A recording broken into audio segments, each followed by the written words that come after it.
자유주의 사상의 핵심입니다. 그래서 이 자유주의 사상을 따르는 만든 사람들이 민주주의를 외면하다가 대중의 힘이 커지니까 다시 민주주의하고 자유주의가 접합하게 된 겁니다. 자유주의는 엘리트들을 중심으로 잘난 사람을 중심으로 온 사상이고, 민주주의는 경쟁력이 약한 또 패자들 또는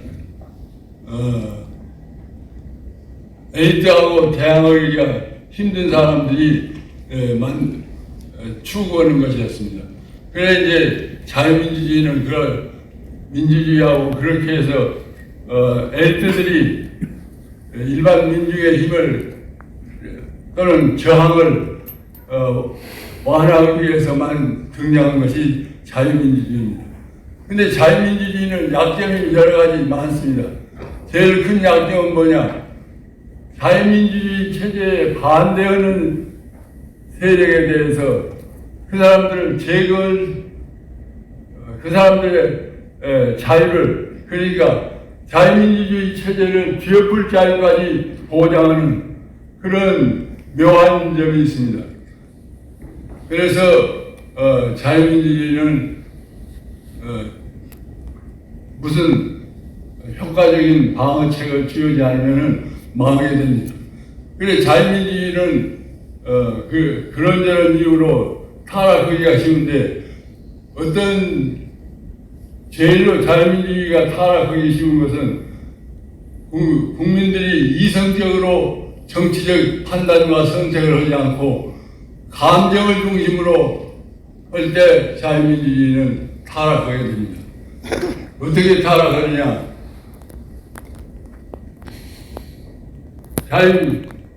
자유민주주의를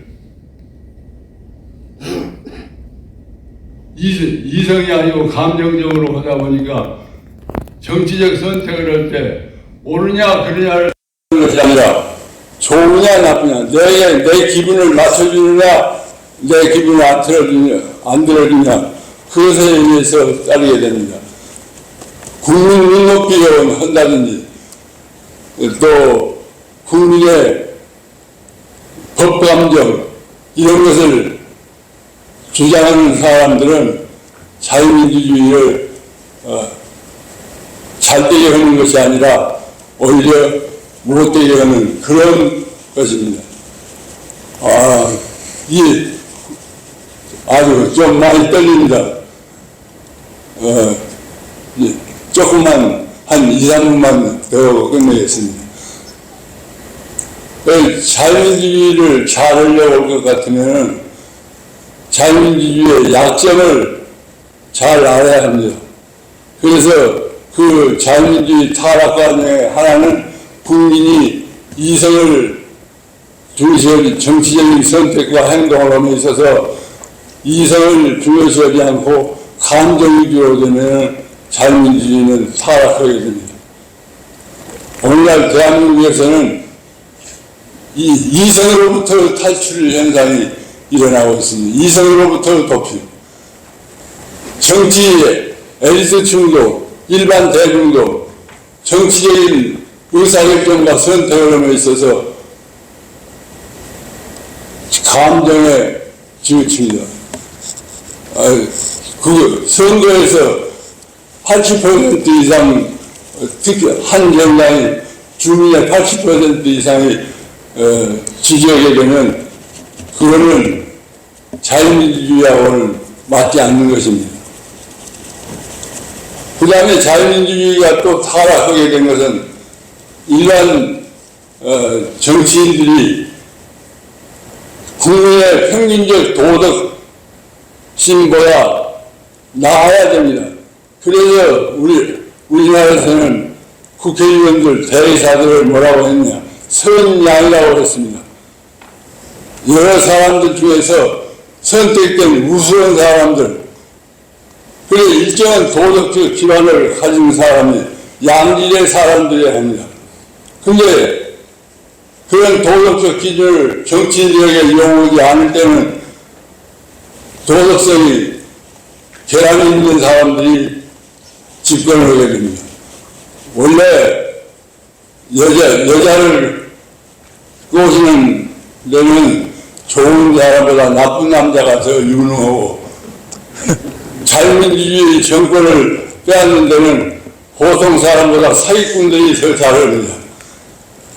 일정한 엘리트들이 일정 수준의 도덕적 기반을 갖지 못하고 국민 평균의 도덕 수준보다 저급한 그런 도덕성을 갖추려면 민주주의는 악당 정치, 카키스토크라시라는 악당 정치가 됩니다.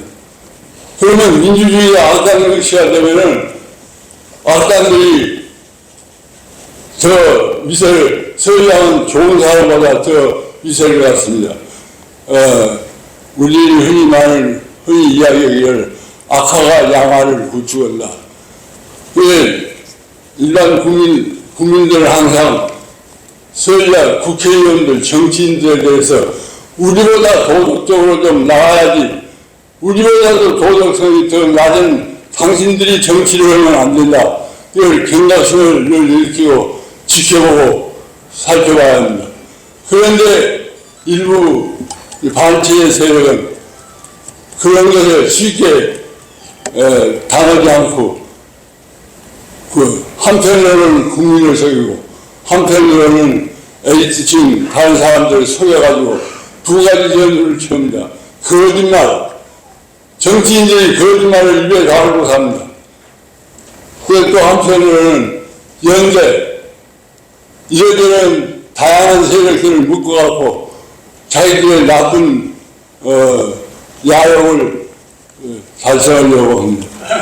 그래서 민주주의는 그와 같이 혼란스러운 좋지 않은 정치를 시행하게 처하게 됩니다. 그렇게 타락하다가 마지막으로 어떤 자체가 마찬가지냐, 악당 정치에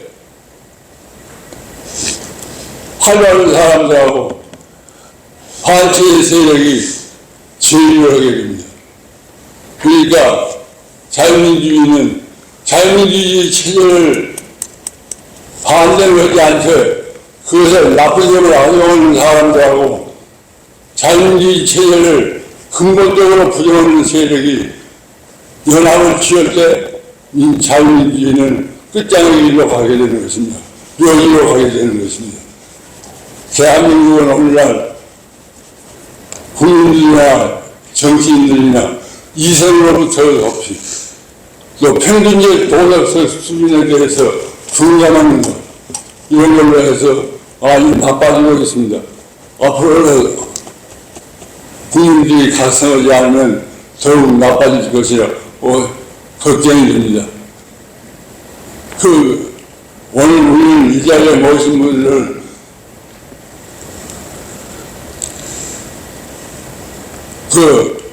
건국 77년, 광복절 건국 77년이라고 했는데, 이런 점만 해서 우리는 이 광복절 건국절에 해당하는 것으로 교정한 것만으로도 대단한 내용입니다.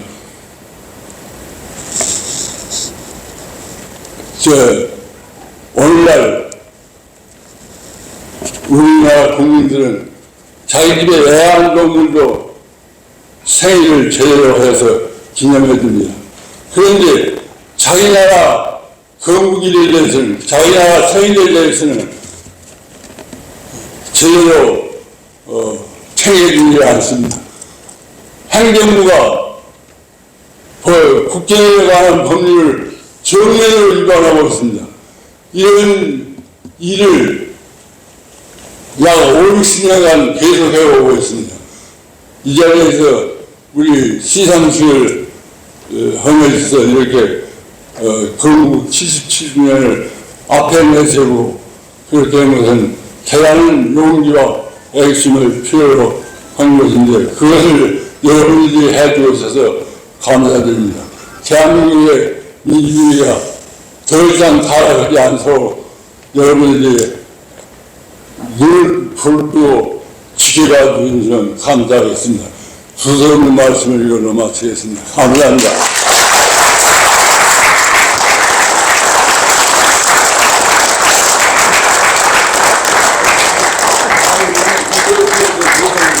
귀한 말씀 해주신 양경환 교수님께 다시 한번 뜨거운 박수 부탁드립니다.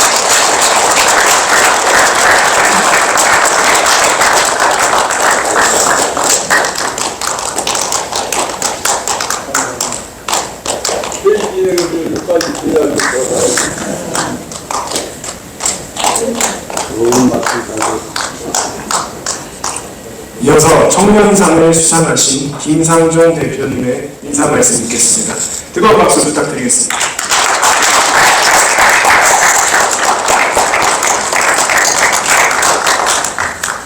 자유주의길 김상종이라고 합니다. 네, 이렇게 귀한 자리를 마련해 주시고 또 상 받을 만한 자격도 없지만 이렇게 또 위로차 주신 것을 하나님께서 주신 거라고 받고 또 많은 어르신들께서 지켜주신 대한민국을 더욱더 기도하고 잘 지키라는 뜻으로 감사히 받도록 하겠습니다. 저는 방금 대상 수상하신 양동환 교수님의 대한민국 건국정사 바로 알기를 저희 교육 내용 6주차 때 대한민국의 역사에 대해서 공부할 때 필수 교재로 활용하고 있습니다.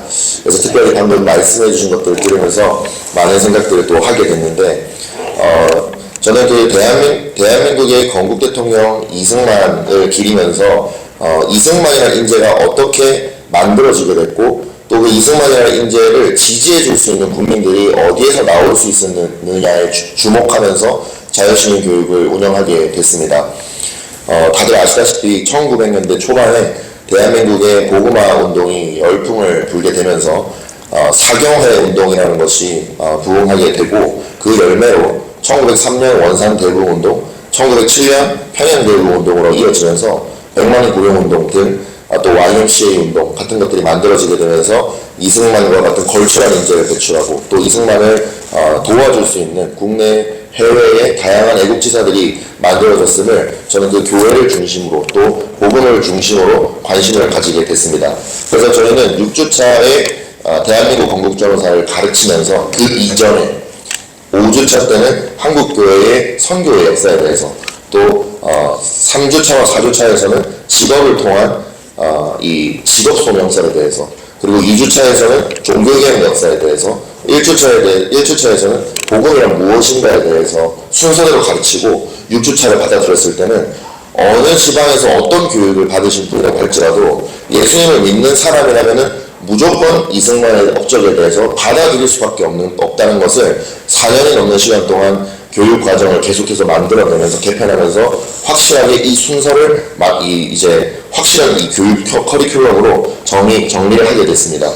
저는 이승만이라는 분께서 1903년 신학월고 9월호에 쓴 유명한 기고문을 말씀드리고 마치려고 합니다. 정치는 항상 교회 본의로서 딸려 나는 고로 교회에서 감화한 사람이 많이 생길수록 정치의 근본이 스스로 바로잡히나니 이러므로 교화로서 나라를 변혁하는 것이 제일 순편하고 순리한 연륜이라. 이것을 생각지 않고 다만 정치만 고치고자 하면 정치를 바로잡을 만한 사람도 없으려니와 설령 우연히 바로잡는다 할지라도 썩은 백성 위에 맑은 정부가 어찌 일을 할 수 있으리요. 반드시 백성을 감화시켜 새 사람이 되게 한 후에야 정부가 스스로 맑아질지니 이 어찌 교회가 정부의 근원이 아니리요. 저는 이것이 120년이 지난 지금도 여전히 너무 맞는 말씀, 해안을 공유해 주셨다고 생각을 하고 또 그것을 기반하여 교육을 각 지역교회에서 또 시민단체에서 지속해야 된다고 믿어 의심치 않습니다.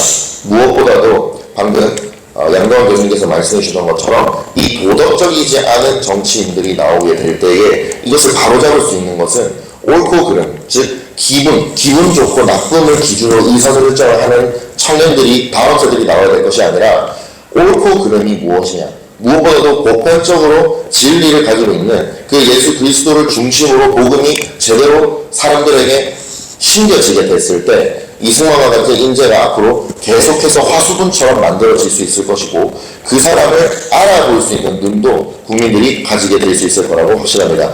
앞으로 이 주신 상 너무도 감사하게 생각하면서 무엇보다도 앞으로의 이 지금 제 눈앞에 보이고 계신 저희 선배 세대들, 기성세대 분들께서 이 나라를 지키면서 눈물로 기도하셨던 것을 절대로 잊지 않도록 할 것이고 이렇게 받은 상 절대 저희가 잘해서 그리고 교만하게 행하지 않고 끊임없이 이 대한민국 지켜주신 분들의 눈물의 기도를 묵상하면서 앞으로의 인생을 살아가도록 하겠습니다. 감사합니다.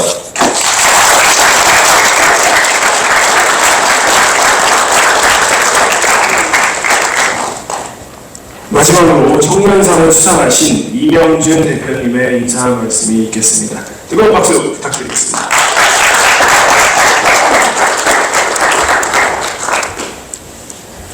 네, 안녕하십니까. 전국학생수연합 대표를 맡고 있는 이명준입니다. 오늘 많이 부족한 저에게 이승만 애국상을 추천해 주시고 그리고 선정해 주신 많은 선배님들께 진심으로 감사드리며 하나님께 감사드립니다. 제가 맨 처음에 이승만 대통령이나 박정희 대통령 그리고 대한민국의 역사에 대해서 잘 모르고 무지하고 했지만 인원고등학교 때 전교조라는 그 단체에서 공격을 받으면서 자연스럽게 알게 됐습니다. 왜 전교조가 우리를 공격을 할까? 그래서 전교조가 가지고 있는 역사관 그리고 그 반대측에서 주장하는 역사관 이런 것들을 같이 공부를 해봤는데요. 제가 봤을 때는 대한민국의 정통 역사관이 있는데 제가 이때까지 배워왔던 것이 모든 역사관이 다 부정을 당하는 느낌이었습니다. 그래서 처음 이승만 대통령, 박정희 대통령에 대해서 공부를 하면서 제가 기존에 가지고 있던 세계관이 깨지는 것 같은 그런 고통이라고 해야 될까요? 그런 걸 느끼면서 굉장히 새로웠습니다. 그래서 제가 새롭다고 느껴진 이 감정을 저만 가지고 있는 것이 아니라 저랑 활동하고 있는 많은 동생들이 있는데 이 동생들한테도 알려주고 싶다. 그래서 그때 제가 했었던 맨 처음 노력은 유튜브에 나와 있는 그 이승만 대통령에 대한 유튜브 강의가 있었습니다. 그거를 저랑 같이 자고 활동하는 동생들이 있는데 합숙하는 친구들한테 잘 때마다 그 유튜브 동영상을 틀어주는 게 제가 첫 번째로 이승만 대통령 공부하는 모임을 만들었던 처음입니다. 그러고 나서 나중에 모임을 만들어서 책으로 공부를 하기도 하고요. 그 다음에 소개해 주셨던 것처럼 방과후 놀이터 교실이라는 프로젝트를 만들어서 관악구 신림동에 놀이터에 모여서 노는 초등학생들 대상으로 6.25 전쟁이라든지 이승만 대통령의 한미동맹이라든지 이런 거에 대해서 최대한 쉽게 설명하기 위해 저희도 또 공부를 하게 됐습니다. 확실히 남들을 교육하기 위해서는 저도 공부를 해야겠더라고요. 그래서 그런 공부를 하게 되면서 대한민국 사랑회가 이 단체의 명으로 알고 있는데 그야말로 대한민국이라는 나라가 진짜 기적의 나라구나. 이런 나라가 어떻게 만들어질 수 있었을까 감사하게 됐습니다. 대한민국 사랑하는 이 모임, 많은 선배님들께서 정말 간절한 마음으로 이 모임을 정말 예전부터 이어오신 거라고 생각을 하고 있습니다. 오늘 제 꿈에 하나 생긴 것 중에 하나가 저도 나중에 꼭 어른이 되어서 더 훌륭한 30년, 40년, 50년 지나서도 이승만 대통령과 대한민국을 사랑하는 많은 청년들한테 기회와 그리고 이런 상 같은 걸 줄 수 있는 그런 어른이 되고 또 대한민국 사랑회에서 뭔가 노력을 해보고 싶은 그런 생각도 들었습니다. 그래서 제가 유튜브도 하고 있지만은 그 이면에서는 사업체도 하나 운영을 하고 있는데 물론 지금은 폐업 상황에 가고 있지만 그 사업체 이름이 우남 닭꼬치입니다. 제가 닭꼬치 장사도 지금 하다가 잠시 소강 상태에 있는데요. 다시 할 것입니다. 근데 그 사업체 이름을 우남 닭꼬치로 정했습니다. 그리고 그 우남 닭꼬치 가게의 와이파이 비밀번호가 1948입니다. 왜 1948인지는 여러분들 잘 아실 거라고 생각을 합니다. 그리고 또 이승만 대통령의 매력에 빠지다 보니까 제가 또 제 인생에서 바꾼 거가 하나 있는데요. 그 여권 있지 않습니까? 여권을 발행을 할 때 저도 이명준입니다. 이씨인데요. 이승만 대통령은 영문명이 그 LEE가 아니라요. RHEE라고 되어 있습니다. 구어 표현이겠죠. 그래서 저도 여권을 만들 때 이 이승만 대통령의 RHEE라는 이 영문 표기가 탐이 나서요. 그래서 저도 RHEE로 여권을 발급해달라고 했는데 동사무소 직원이 이런 거는 요즘에 안 쓴다. 이런 거 외교부에 한번 확인을 해봐야 된다. 아니 외교부에 확인을 할 게 뭐가 있냐. 우리나라에서 가장 실력 있는 외교가였던 이승만 대통령이 RHEE를 쓰고 외교 독립운동을 했었는데 그런 걸 뭐하러 확인을 하겠냐. 그래도 한번 확인을 해봐야 되겠답니다. 그래서 확인해보라고 했습니다. 그래서 외교부에 전화를 해보니까 약간 난감해 하면서도 외교부에서도 RHEE를 쓸 수 있다고 해서 그래서 제 여권에는 RHEE로 표기가 되어 있습니다. 하여튼 저랑 활동하는 많은 동생들이 있습니다. 지금 현직 정치 활동을 하고 있는 친구도 있고 또 정치가 아니더라도 다른 분야에서 활동을 하고 있는 동생들이 있는데 저는 정치뿐만 아니라 다양한 영역에서도 우남이라는 이름과 그리고 이승만 대통령의 대한민국 사랑하는 그 정신 이런 것들이 이어질 수 있도록 평생에 걸쳐서 기여를 해보고 싶습니다. 오늘 이 자리를 주셔서 감사합니다.